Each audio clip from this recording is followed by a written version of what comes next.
ഹൃദയം തകർന്നവർക്ക് സൗഖ്യവും ബദ്ധന്മാർക്ക് വിടുതലും. പ്രേയർ ആൻഡ് പവർ മിനിസ്ട്രീസ് ഒരുക്കുന്ന വേർഡ് ആൻഡ് പവർ എന്ന ഈ പ്രോഗ്രാമിലേക്ക് നിങ്ങൾക്കേവർക്കും സ്വാഗതം. ദീർഘവർഷങ്ങളായി കർത്താവിൻ്റെ മഹത്വമേറിയ ശുശ്രൂഷയിൽ ലോകത്തിൻ്റെ വിവിധ രാജ്യങ്ങളിൽ വചനപ്രഘോഷണം ചെയ്തു വരുന്ന കർത്തൃദാസൻ ഡോക്ടർ ജോർജ് വർഗീസ് എന്ന് നിങ്ങളോട് വചനം അറിയിക്കുന്നു. ഈ വചനങ്ങളാൽ ദൈവം നമ്മളെ അനുഗ്രഹിക്കുമാറാകട്ടെ. ഏവരും പ്രാർത്ഥനയോടെ ശ്രവിച്ചാലും. ദൈവ തിരുനാമത്തിൻ്റെ മഹത്വം ഉണ്ടാവട്ടെ. വീണ്ടും ദൈവത്തിൻ്റെ വചനവുമായി നിങ്ങളുടെ മുമ്പാകെ ആയിരിക്കാൻ ഈ ശുശ്രൂഷയിൽ കൂടെ ദൈവം തരുന്ന എല്ലാ അവസരങ്ങൾക്കായും അനുഗ്രഹങ്ങൾക്കായും ദൈവത്തെ സ്തുതിക്കും. Word in power, prayer and power മിനിസ്ട്രീസിൻ്റെ ആഭിമുഖ്യത്തിൽ നാളുകളായി ദൈവം ക്രമീകരിച്ച് നടത്തുന്ന ഈ ശുശ്രൂഷയ്ക്കായി സ്തോത്രം ചെയ്യുന്നു. എല്ലാ മഹത്വവും ദൈവ കുഞ്ഞാടിന് അർപ്പിക്കുന്നു. ദൈവത്തെ നാമം മഹത്വപ്പെടട്ടെ. ദൈവത്തിന് നമുക്ക് സ്തോത്രം ചെയ്യാം. ഈ മണിക്കൂറുകളിൽ ദൈവൻ്റെ ഉള്ളത്തിൽ പ്രകാശം തന്ന ഒരു വേദവചനം നാം ഒന്ന് ചിന്തിക്കാൻ താല്പര്യപ്പെടുന്നു. അതിനായി ദൈവം നമ്മെ സഹായിക്കട്ടെ. ഒരു നിമിഷം കൂടെ നമുക്ക് പ്രാർത്ഥിക്കാം. കരുണാസമ്പന്നനായ ദൈവമേ, സ്വർഗീയപിതാവേ, അവിടുത്തെ പുത്രനായ യേശു ക്രിസ്തുവിൻ്റെ മഹത്വമുള്ള നാമത്തിൽ ഈ മണിക്കൂറുകളിൽ ഞങ്ങൾക്ക് വീണ്ടും നിന്റെ വചനവുമായി താവേ നിന്റെ സന്നിധിയിൽ അടുത്ത് വന്ന് അത് ധ്യാനിക്കുവാൻ, ചിന്തിക്കുവാൻ, അല്ല ഒരു പടി കൂടെ കടന്നാൽ ലോകത്തിൻ്റെ വിവിധ രാജ്യങ്ങളിലുള്ള ഒരു വലിയൊരു കൂട്ടം ജനത്തോടു കൂടെ ചേർന്ന് അവർക്ക് അനുഗ്രഹമായി തീരത്തക്ക വിധത്തിൽ നിന്റെ നാമം മഹത്വപ്പെടേണ്ടതിനായി പിന്നെയും പ്രാർത്ഥിക്കുന്നു. കൃപ തന്നു സഹായിക്കണം. ദൈവശക്തിയിലും ദൈവാത്മാവിൻ്റെ വലിയ വ്യാപാരത്തിലും ദൈവിക ജ്ഞാനത്തിലും കൃപയിലും അടിയനെ നിർത്തണേ. ദൈവിക അഭിഷേകം തരണം. തിരുനാമം എല്ലാം മഹത്വപ്പെടണമേ. യേശു ക്രിസ്തുവിൻ നാമത്തിൽ തന്നെ ആമേൻ. അവിടെ ഞാൻ ഓർമ്മിപ്പിച്ചതുപോലെ ഈ ശുശ്രൂഷ ദൈവം തമ്പുരാൻ അനുഗ്രഹമാക്കി തീർക്കുന്നു. അനേകർക്ക് വിടുതലായി തീരുന്നു. അനേകരെ ദൈവവചനം കേട്ട് വിളിക്കുന്നുണ്ട്. അവർക്കൊക്കെ വേണ്ടി പ്രാർത്ഥിക്കുന്നു. ഒരുപക്ഷെ നിങ്ങൾ വിളിച്ച് പെട്ടെന്ന് നിങ്ങൾക്ക് ആ ഫോണിൽ മറുപടി കിട്ടിയില്ലെങ്കിൽ തന്നെയും ഒരു കോൾ പോലും മിസ്സാകാതെ നിങ്ങളുടെ വിഷയങ്ങൾക്ക് പരിഹാരം ലഭിക്കാൻ അതിന് തുടർന്ന് നിങ്ങളെ കോൺടാക്റ്റ് ചെയ്യാനുള്ള ക്രമീകരണങ്ങൾ ചെയ്തിട്ടുണ്ട്. അങ്ങനെ അനേകരെ കഴിഞ്ഞ ദിവസങ്ങളിലൊക്കെ വിളിച്ചുകൊണ്ടിരിക്കുന്നു. തുടർന്ന് ദൈവനാമം മഹത്വപ്പെടുവാനൊക്കെ വേണം. ജീവിതങ്ങൾക്ക് വിടുതലായി തീരട്ടെ എന്നുള്ള പ്രാർത്ഥനയോട് പറഞ്ഞ ആ ഭാഗം നിർത്തുന്നു. ഈ മണിക്കൂറുകളിൽ ദൈവം തുടർന്ന് ദൈവവചനത്തെ കൂടെ നമ്മെ അനുഗ്രഹിക്കാൻ നമുക്കൊന്നിച്ച് പ്രാർത്ഥിക്കാം. ഈ മണിക്കൂറുകളിൽ ദൈവൻ്റെ ഉള്ളത്തിൽ പ്രകാശം തന്ന വേദവചനം യെശയ്യാ പ്രവാചകന്റെ പുസ്തകം 48-ാം അധ്യായത്തിൻ്റെ 17-ാമത്തെ വാക്യം. അതെങ്ങനെയാ? ശുഭകരമായി പ്രവർത്തിപ്പാൻ നിന്നെ അഭ്യസിപ്പിക്കുകയും നീ പോകേണ്ടുന്ന വഴിയിൽ നിന്നെ നടത്തുകയും ചെയ്യുന്ന നിന്റെ ദൈവമായ യഹോവ ഞാനാകും. അനുഗ്രഹീതമായൊരു വചനമല്ലേ? അത്ര ധൈര്യം തരുന്നൊരു വചനമല്ലേ? അതെ, നാം എന്തായിരുന്നു കഴിഞ്ഞ എപ്പിസോഡ് ചിന്തിച്ചത്? കേട്ടവരുണ്ടോ? കേൾക്കുന്നവർ നല്ല കൂട്ടമുണ്ട്. ശ്രദ്ധിച്ചോ? ശുഭഭാവി അല്ലേ? ശുഭഭാവി, ശുഭകാലം, ശുഭയാത്ര മുതലായവയെക്കുറിച്ചൊക്കെയാണ് നാം ധ്യാനിച്ചത്. അതിനോട് ചേർന്ന് തന്നെ ശുഭകരമായി പ്രവർത്തിക്കുന്നതിനെക്കുറിച്ച് ചിന്തിക്കാൻ ദൈവാത്മാവിൻ്റെ ഉള്ളത്തിൽ ഒരു പ്രേരണ തന്നു. അതിൽ ദൈവം അഭ്യസിപ്പിക്കുന്നതിനെ കുറിച്ചാണ് ഈ വേദവചനത്തിൽ നമ്മൾ ചിന്തിക്കുവാൻ താല്പര്യപ്പെടുന്നു. ദൈവം അഭ്യസിപ്പിക്കും, അല്ലെങ്കിൽ ട്രെയിൻ ചെയ്യും. ശുഭകരമായി പ്രവർത്തിക്കണമെങ്കിൽ നാം തന്നെ പ്രവർത്തിച്ചാൽ ശരിയാകത്തില്ല. കാരണം നമ്മൾ പരിമിതിയുള്ള മനുഷ്യരാണ്. കഴിഞ്ഞ എപ്പിസോഡ് ഞാൻ ഓർപ്പിച്ചാൽ എത്ര തന്നെ ബുദ്ധിയോടെ പ്രവർത്തിച്ചാലും പാളിച്ചകൾ വരും, ബുദ്ധികേടുകൾ വരും. എന്നാൽ ദൈവമാണത് ചെയ്യുന്നെങ്കിൽ തെറ്റ് വരത്തില്ല. അതപ്പോൾ ദൈവത്തിൻ്റെ കരങ്ങളിൽ ഏൽപ്പിക്കുന്ന ബുദ്ധിയുള്ളവരൊക്കെ അങ്ങ് ചെയ്യും. എത്ര നേരത്തെ അല്ലേ? സഹായം എന്ന് പറയുമ്പോൾ എന്തുവാ? അത് വളരെ ഗൗരവമുള്ളൊരു കാര്യമാണ്. തിരുവെഴുത്ത് നമ്മൾ വായിച്ചു. പരിശുദ്ധാത്മാവ് തിരുവെഴുത്തിൽ അതിന് കൊടുത്ത വാക്കാണ് അഭ്യസിപ്പിക്കുക, ട്രെയിൻ ചെയ്യുക. ദൈവം ട്രെയിൻ ചെയ്യും. ദൈവത്തിൻ്റെ ട്രെയിനിങ് കോളേജിലായിരിക്കണം കേട്ടോ.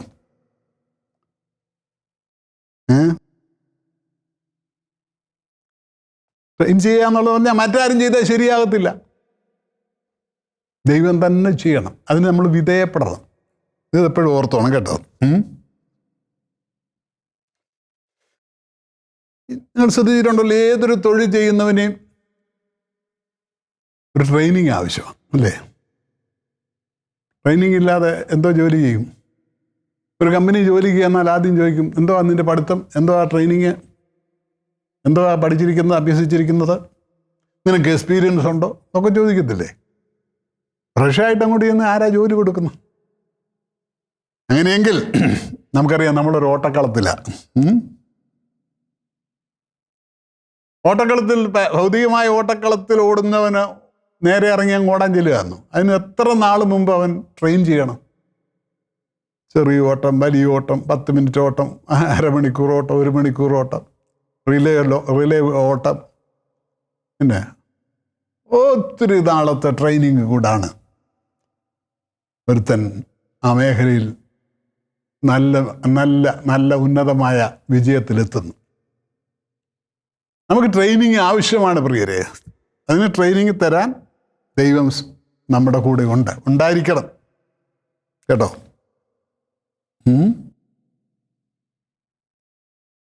ഇപ്പം ഞാൻ ഈ ഓർമ്മിപ്പിച്ച ലോകപ്രകാരമുള്ള ഓട്ടക്കാരനും അത്ലറ്റിനും എല്ലാം ഇവർക്ക് ഈ ട്രെയിനിങ് കൊടുക്കാൻ ആളുണ്ട്, ട്രെയിനീസ്. അവരെയൊക്കെ കോച്ച്, ട്രെയിനിങ് കൊടുക്കുന്നവരെ കോച്ച് എന്നാ പറയും. അത് മനുഷ്യരാ. പക്ഷേ നമുക്ക് കോച്ച് തരുന്ന നമ്മുടെ കോച്ച് ആരാ? മനുഷ്യനല്ല, ദൈവം.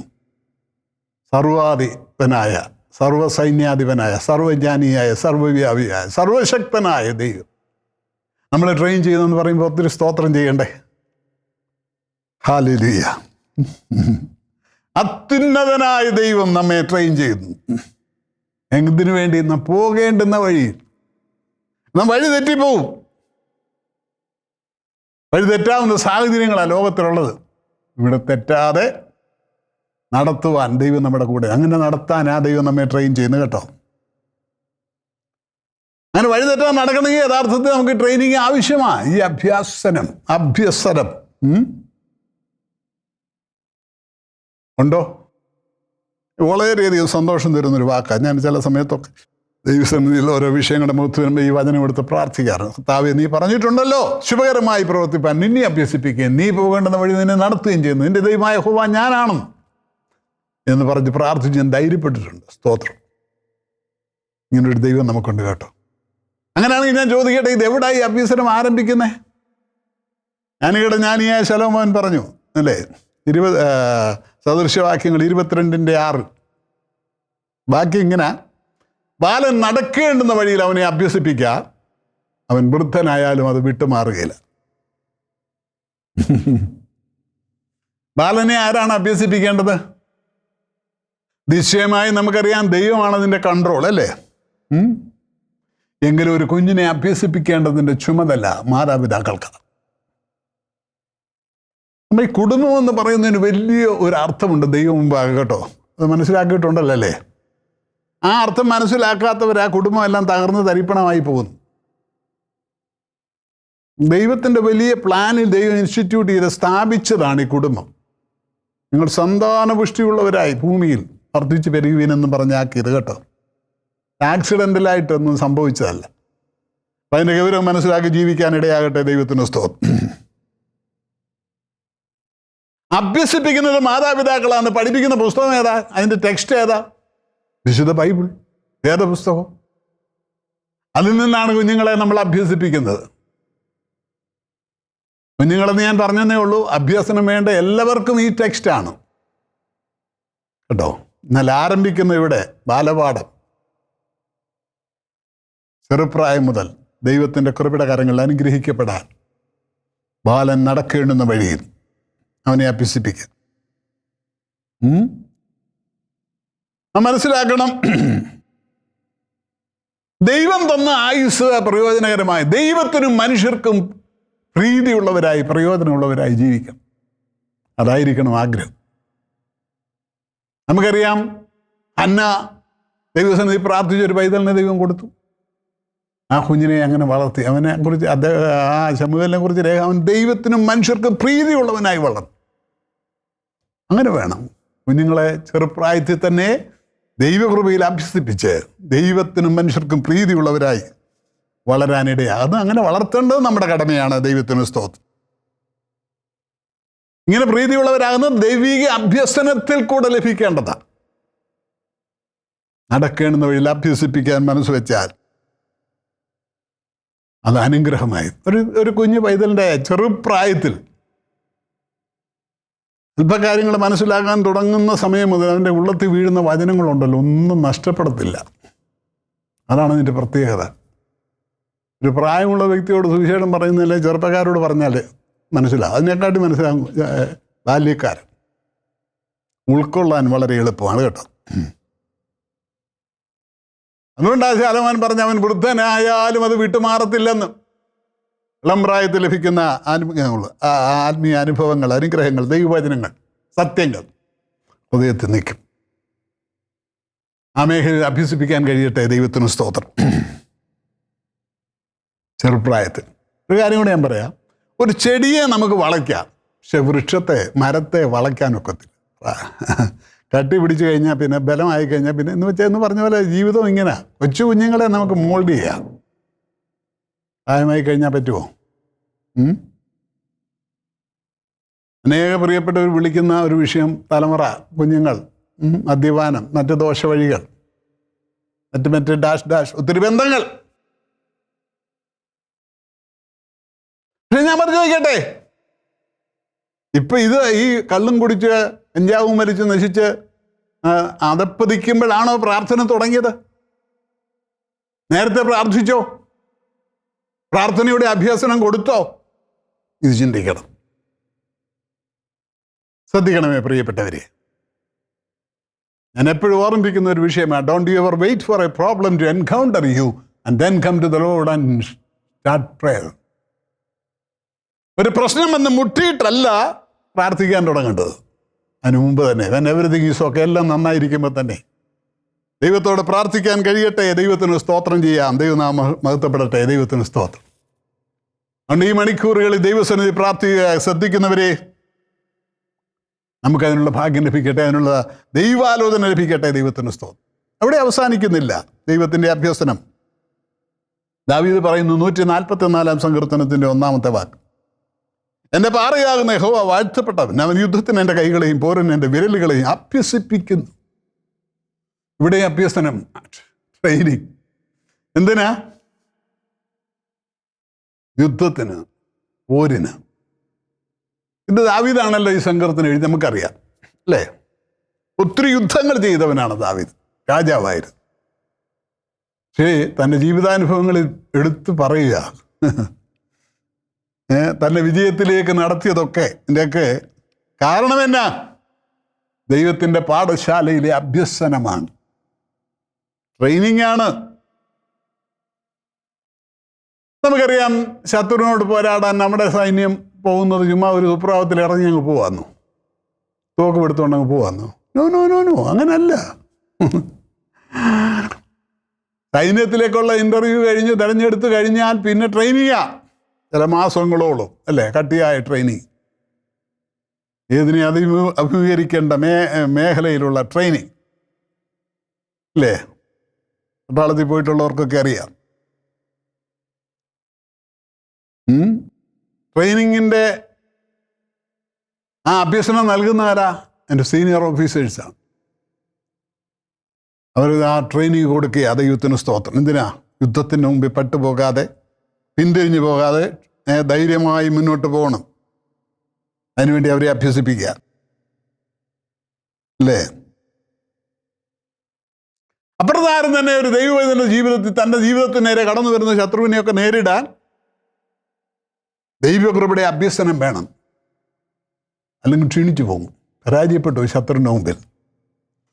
അതിനാണ് ഇവിടെ യുദ്ധത്തിന് എൻ്റെ കൈകളെയും പോരിനെ എൻ്റെ വിരലുകളെയും അഭ്യസിപ്പിക്കുന്നു എന്ന് നമ്മൾ വായിച്ചതും ദാവീദിൻ്റെ ജീവിതാനുഭവങ്ങളിൽ ആ സത്യം ഒരിക്കൽ കൂടെ മനസ്സിലാക്കുക അല്ലേ?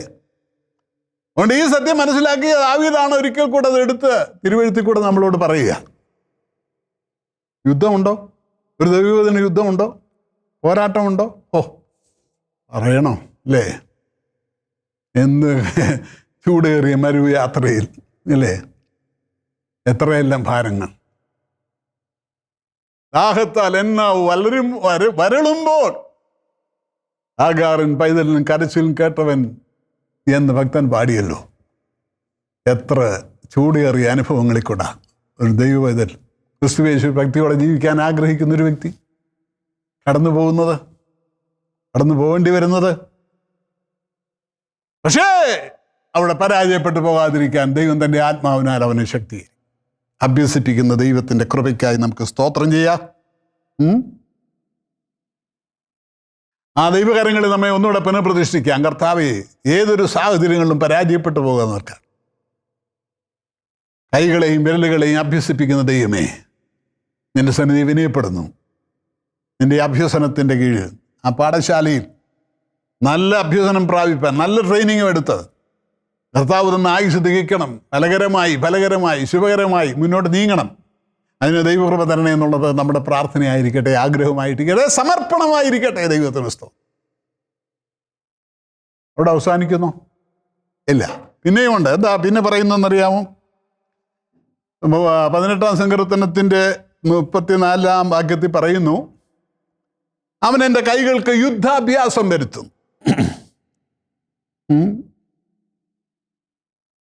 ശത്രുവിൻ്റെ പോരുകളുടെ മുമ്പിൽ, യുദ്ധത്തിന് മുമ്പിൽ പരാജയപ്പെട്ടു പോകാതിരിക്കാൻ നമ്മുടെ കൈകളെ, അല്ലെങ്കിൽ കൈകൾക്ക് യുദ്ധാഭ്യാസം വരുത്തുന്ന ദൈവത്തിനായി നമുക്ക് സ്തോത്രം ചെയ്യാം.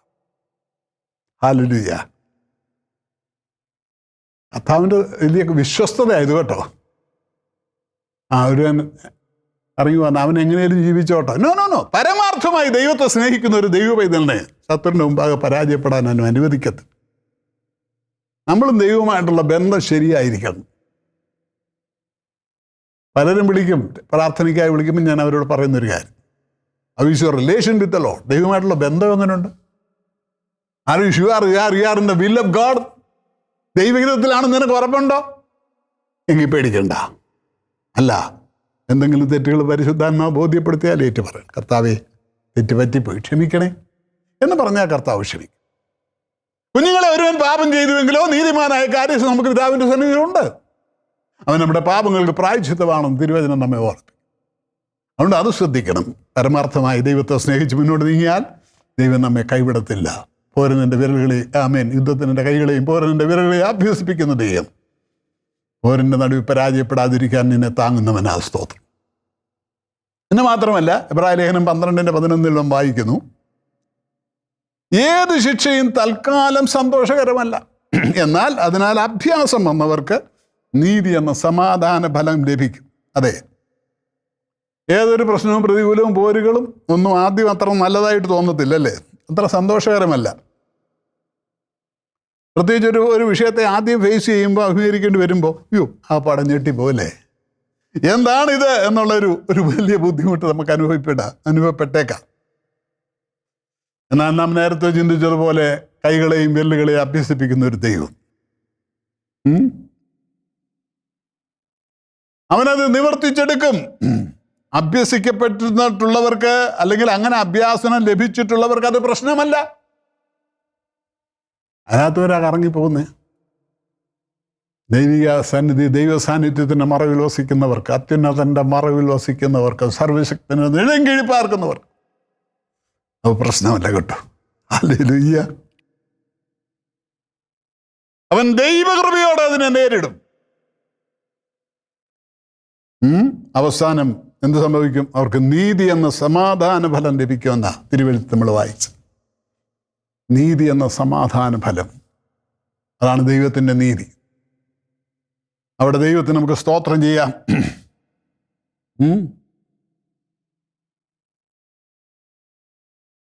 അതുകൊണ്ട് പ്രശ്നങ്ങളുടെയും പ്രതികൂലങ്ങളുടെയും മുമ്പിൽ പതറിപ്പോകാതെ, തളർന്നു പോകാതെ, ദൈവിക അഭ്യസനം പ്രാപിച്ചവരായി വിളിച്ചു പറയണം. എന്ത് പറയണം? യഹോവയിൽ ആശ്രയിക്കുന്നവർ കുലുങ്ങാതെ എന്നേക്കും നിൽക്കുന്ന സിയോൻ പർവ്വതം പോലെയാണ്. കുലുങ്ങുകയില്ല, ഞാൻ പതറുകയില്ല എന്ന് പറയാൻ കഴിയണം. മനുഷ്യശക്തിയിലല്ല കേട്ടോ, ദൈവിക ശക്തിയിൽ, ദൈവാത്മാവിൻ്റെ നിറവിൽ ദൈവിക അഭ്യസനം ലഭിച്ചൊരു ദൈവവേദന യാതൊന്നിനെയും ഭയപ്പെടേണ്ട കാര്യമില്ല. കർത്താവ് കൂടെ ഉണ്ട്. ദൈവത്തിന് സ്തോത്രം ചെയ്യാം. അതാണ് നമ്മുടെ ധൈര്യം. ഇതുവരെ നടത്തിയല്ലോ, ഇനിയും നടത്തും. അനവധി കഷ്ടങ്ങൾ ഞങ്ങളെ കാണുമാറാക്കിയവനെ, നീ ഭൂമിയുടെ ആഴങ്ങളിൽ നിന്ന്, സമുദ്രത്തിൻ്റെ ആഴങ്ങളിൽ നിന്ന് ഞങ്ങളെ വീണ്ടും കയറ്റും. ആർമേൽ ഉയർത്തുന്ന ദൈവമാണ്. ഹല്ലേലൂയ. ചുറ്റുമുള്ള ശത്രുക്കളുടെ മേൽ തലയുയർത്തുന്ന ദൈവമോ, പരാജയത്തിന്റെ വഴികളിലേക്ക് നിന്നെ തള്ളിവിടുന്നവനല്ല. ശുഭകരമായി പ്രവർത്തിപ്പാൻ നിന്നെ അഭ്യസിപ്പിക്കുകയും നീ പോകേണ്ടുന്ന വഴി നിന്നെ നടത്തുകയും ചെയ്യുന്ന നിന്റെ ദൈവമായ യഹോവ ഞാനാണെന്ന് പറഞ്ഞു. ജീവിത മണ്ഡലങ്ങളിൽ നേരിടുന്ന കഷ്ടങ്ങളുടെയും പ്രതികളുടെയും പോരുകളുടെയും പോരാട്ടങ്ങളുടെയും യുദ്ധത്തിൻ്റെയും ഒക്കെ മണ്ഡലങ്ങളിൽ നീ പരാജയപ്പെട്ടു പോകാതിരിക്കാൻ നിന്നെ അഭ്യസിപ്പിക്കുന്ന ദൈവമാണ്. അഭ്യസനത്തിൻ്റെ കളരിയിൽ ആ പാഠശാലയിലായിരിക്കാനിടയാകട്ടെ. ദൈവത്തിന് സ്തോത്രം. ആണോ? ഒന്ന് പരിശോധിക്കണമേ. തീർന്നില്ല കേട്ടോ. തുറന്ന് നമ്മൾ വായിക്കുന്നു. അപ്പോസ്തലനായ വിശുദ്ധ പൗലോസ് തീമോഥെയോസിന് എഴുതിയ 1-ാം ലേഖനം 4-ാം അധ്യായത്തിൻ്റെ 7-8 വാക്ക്. അതെന്താ വാക്യം? ശരീരാഭ്യാസം അല്പപ്രയോജനമുള്ളത്, ദൈവഭക്തിയോ ഇപ്പോഴത്തെ ജീവന്റെയും വരുവാനിരിക്കുന്നതിൻ്റെയും വാഗ്ദത്തമുള്ളതാകാൻ സകലത്തിനും പ്രയോജനകരമാകുന്നു. കേട്ടോ? സ്തോത്രം. അപ്പോൾ ശരീരാഭ്യാസത്തിനൊരു പ്രയോജനമുണ്ട് അല്ലേ? അതിനും ആരംഭത്തിൽ ഞാൻ കഴിഞ്ഞ എപ്പിസോഡിൽ ഓർമ്മിച്ച പോലെ ട്രെയിനിങ്, എക്സർസൈസ് ഒക്കെ എന്തിനാ? ശരീരത്തിൻ്റെ ആരോഗ്യം നിലനിർത്താനല്ലേ. ക്ഷീണിതരായി ബലഹീനരായി രോഗികളായി തീരാതിരിക്കാൻ അങ്ങനെ നമ്മൾ ശ്രദ്ധിക്കുന്നുണ്ട്. ഒത്തിരി ഗുണമുണ്ട്. ആയുസ് ദൈവം തമ്പുരാനിട്ടിരിക്കുന്ന അതൊന്നും കൂട്ടാനും കുറയ്ക്കാനും ആർക്കും കഴിയത്തില്ല. എന്നാൽ രോഗമില്ലാത്ത അവസ്ഥയിൽ നമ്മളെ തന്നെ സൂക്ഷിക്കാൻ കഴിയും ഈ അഭ്യാസനം, ശാരീരിക അഭ്യാസം. അതിന് പ്രയോജനമുണ്ടെന്നാണ് പൗലോസ് ഓർമ്മിപ്പിക്കുന്നത് കേട്ടോ. അല്പപ്രയോജനമുള്ളതാണ്. എന്നാൽ ദൈവഭക്തിയോ അവിടെ ദൈവഭക്തിയോ എന്താ?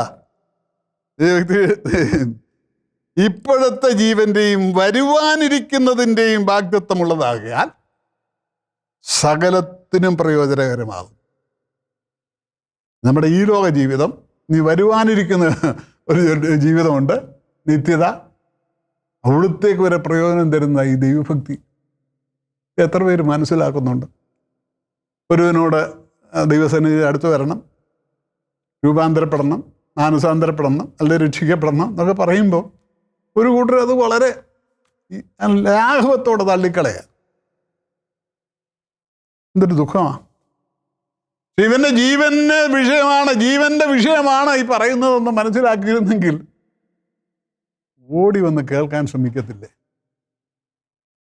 ഉൾക്കൊള്ളാൻ ശ്രമിക്കത്തില്ലേ? വരുവാനുള്ളതിൻ്റെയും പ്രയോജനം തരുന്ന ഒന്നാണ് ദൈവഭക്തിയുടെ അഭ്യാസം. അതാ ദൈവം നമ്മെക്കുറിച്ച് ആഗ്രഹിക്കുന്ന. ദൈവത്തിന് മക്കളെ സ്നേഹത്തോടെ ഓർമ്മിപ്പിക്കട്ടെ. വരുവാനുള്ളതിൻ്റെ പ്രയോജനം. അതുകൊണ്ട് എന്താ? അതുകൊണ്ട് എന്ത് ചെയ്യണം? ദൈവഭക്തിക്ക് തക്കവണ്ണം യോഗ്യമാവണ്ണം അഭ്യസനം ചെയ്യണം. ആ മേഖലയിൽ നമ്മുടെ ജീവിതത്തെ ക്രമപ്പെടുത്തണമെന്നാണ് അതിൻ്റെ അർത്ഥം. ദൈവഭക്തി യോഗ്യമായ അഭ്യാസം. That you ought to discipline your life according to God's will and purpose. ദൈവത്തിന് നിന്നെക്കുറിച്ചുള്ള പ്ലാനും പർപ്പസും അനുസരിച്ച് നിന്റെ ജീവിതം ക്രമപ്പെടണം. അതിനുവേണ്ടി ദൈവസന്നിധി വിനയപ്പെട്ട് കർത്താവേ, ആ അഭ്യസനത്തിന് ഞാൻ ഏൽപ്പിക്കുന്നു എന്ന് പറയാനിടയാകണം. ഞാൻ ഒന്നുകൂടെ പറയട്ടെ. അല്പനാളുകളിലെ ഒരു ആരോഗ്യ വിഷയത്തിന് വേണ്ടി, ഭദ്രതയ്ക്ക് വേണ്ടി ശരീരത്തെ നമ്മൾ എത്ര സൂക്ഷിക്കുന്നു അല്ലേ? എത്രയോ പേര് അതിനു വേണ്ടി എന്തുമാണ് പണം മുടക്കുന്നു. ഓക്കെ, അങ്ങനെയാണെങ്കിൽ നിലനിൽക്കുന്ന നിത്യതയ്ക്ക് വേണ്ടിയുള്ള ആ ജീവിതത്തിൻ്റെ മണ്ഡലങ്ങളിൽ നിന്റെ ജീവിതം ധന്യമായി തീരാൻ, പ്രയോജനകരമായി തീരാൻ ഒന്ന് ശ്രദ്ധിക്കുമോ? കർത്താവേ, അതിനെന്നെ സഹായിക്കണമേ, എൻ്റെ കുറവുകളെ ക്ഷമിച്ച് എന്നെ ഏൽപ്പിക്കുന്നു എന്ന് പറയാൻ കഴിയണമേ. എന്താ പറയുന്നത്? അഭ്യസനം എന്ന് പറയുമ്പോൾ ഓർത്തോട്ടെ, ദൈവവചന ധ്യാനത്തിലും പ്രാർത്ഥനയിലും ആരാധനയിലും ഒക്കെ നമ്മുടെ സമയങ്ങൾ ചെലവഴിച്ച്, ഓരോ ദിവസവും നമ്മുടെ സമയങ്ങൾ കൂടുതൽ ചെലവഴിച്ച് ദൈവത്തോട് പറ്റിയിരുന്ന് ദൈവത്തിൻ്റെ അഭ്യസനം പ്രാപിച്ച് ജയകരമായി മുന്നേറാനിടയാകണം. ആ മനസ്സ് നീ വെച്ച് പ്രാർത്ഥിക്കുമ്പോൾ ദൈവം നിന്നെ നടത്തും. ശുഭകരമായി പ്രവർത്തിപ്പാൻ, നിന്റെ പ്രവൃത്തികളിൽ പാളിച്ച ഉണ്ടാകാതെ നിന്നെ ജയകരമായി നടത്തി, നല്ല വിജയത്തിലേക്ക് നടത്തി, ഉന്നതമായ രീതിയുടെ അന്തരീക്ഷങ്ങളെ നിത്യത വരെ നടത്താൻ കഴിയുന്ന ഒരു ദൈവത്തെക്കുറിച്ചാണ് വിളിച്ച് പറയുന്നത് കേട്ടോ. Praise the lord. ശുഭകരമായി പ്രവർത്തിപ്പാൻ നിന്നെ അഭ്യസിപ്പിക്കുകയും നീ പോകേണ്ടുന്ന വഴിയിൽ നിന്നെ നടത്തുകയും ചെയ്യുന്ന നിന്റെ ദൈവമായ യഹോവ ഞാനാണ്. കർത്താവ് പറയുന്നു. എത്ര പേർക്ക് ഈ വചനം അനുഗ്രഹമായി തീരണം? കർത്താവെ, ആ ഒരു നടത്തിപ്പിൻ കീഴിൽ എന്നെ ആക്കണമേ. ആ അഭ്യസനത്തിൽ ഞാനിതാ കർത്താവെ സമർപ്പിക്കുന്നു എന്ന് പറയാൻ എത്ര പേരുണ്ട്? വെറുതെ കൈയും കാലും ഇട്ടടിച്ച് ഒരു ഉത്തരവും കിട്ടാതെ നശിച്ച് അവസാനിക്കാനല്ല, നിന്നെ അനുഗ്രഹിക്കാൻ കഴിയുന്ന വലിയവനായി ദൈവത്തിൻ്റെ പാദപീഠത്തിൽ വിനയത്തോടെ പ്രാർത്ഥിച്ചേൽപ്പിച്ചാൽ ഈ അഭ്യസനം കർത്താവ് നിനക്ക് തന്ന് നിന്നെ അനുഗ്രഹിക്കും. മനസ്സുണ്ടോ? ശുഭകരമായി പ്രവർത്തിപ്പാൻ നിന്നെ അഭ്യസിപ്പിക്കുകയും നീ പോകേണ്ടുന്ന വഴി നിന്നെ നടത്തുകയും ചെയ്യുന്ന നിന്റെ ദൈവമായ യഹോവ ഞാനാണെന്ന് കൽപ്പിക്കുന്ന കർത്താവിനോട് ചേർന്ന് പ്രാർത്ഥിക്കാൻ, നിന്നെ എപ്പോഴും ഏൽപ്പിച്ചു കൊടുക്കാൻ എത്ര പേരുണ്ട്? കണ്ണടയ്ക്കാം, തലകളെ വണക്കാം, പ്രാർത്ഥിക്കാം. നിത്യനായ ദൈവമേ, സ്വർഗ്ഗപിതാവേ, അവിടുത്തെ പുത്രനായ യേശു ക്രിസ്തുവിൻ്റെ മഹത്വമാണ് നാം ഈ മണിക്കൂറുകളിൽ വീണ്ടും ഞങ്ങൾക്ക് തരുന്ന എല്ലാ അനുഗ്രഹങ്ങൾക്കായി, നിന്റെ വചനത്തിൻ്റെ വാഗ്ദത്തങ്ങൾക്കായി സ്തോത്രം. ശുഭകരമായി പ്രവർത്തിപ്പാൻ നിന്നെ അഭ്യസിപ്പിക്കും, നീ പോകേണ്ടുന്ന വഴി നിന്നെ നടത്തുകയും ചെയ്യുന്ന നിന്റെ ദൈവമായ യഹോവ ഞാനാണെന്ന് ഞങ്ങളോട് ഒരിക്കൽ കൂടെ പറഞ്ഞല്ലോ. അനേകായിരങ്ങൾക്ക് വിടുതലിനും അനുഗ്രഹത്തിനും കാരണമാകണം. ഉത്തരം കിട്ടാത്ത ചോദ്യങ്ങളുമായി ഭാവിയെക്കുറിച്ച് ആശങ്കയുള്ളവരായി എന്ത് ചെയ്യണമെന്നൊക്കെ ഓർത്ത് ഭാരപ്പെടുന്ന അനേകരൊക്കെ അത് വിടുതലിൻ്റെ സന്ദേശമായി തീരട്ടെ. കർത്താവേ സ്തോത്രം. തിരുനാമം മഹത്വപ്പെടണമേ. ആവശ്യങ്ങളും ഭാരങ്ങളും ഇരിക്കുന്ന വിടുവിക്ക് സഹായിക്കണം. ദൈവത്തോട് പറ്റിയിരുന്നുകൊണ്ട് ജീവിതം ധന്യമായി തീരാൻ, ദൈവഭക്തിക്ക് യോഗ്യമാമണ്ണ അഭ്യസനം ചെയ്യാൻ എല്ലാവരെയും സഹായിക്കണമേ. തിരുനാമം മഹത്വപ്പെടണം. യേശു ക്രിസ്തുവിൻ നാമത്തിൽ അടിയങ്ങളുടെ പ്രാർത്ഥന കേൾക്കണമേ. ആമേൻ. God bless you. ഈ വചനങ്ങൾ നിങ്ങൾക്കേവർക്കും അനുഗ്രഹമായെന്ന് വിശ്വസിക്കുന്നു. ഇതേക്കുറിച്ചുള്ള നിങ്ങളുടെ അഭിപ്രായങ്ങളും നിർദ്ദേശങ്ങളും ഞങ്ങളെ അറിയിക്കുക. അതോടൊപ്പം പ്രാർത്ഥനാ വിഷയങ്ങൾക്കും കൗൺസിലിംഗ് ആവശ്യങ്ങൾക്കുമായി സ്ക്രീനിൽ കാണുന്ന ഫോൺ നമ്പർ, ഇമെയിൽ അഡ്രസ് എന്നിവയിൽ ഞങ്ങളെ ബന്ധപ്പെടുക. ദൈവം നിങ്ങളെ ഏവരെയും അനുഗ്രഹിക്കുമാറാകട്ടെ. God bless U.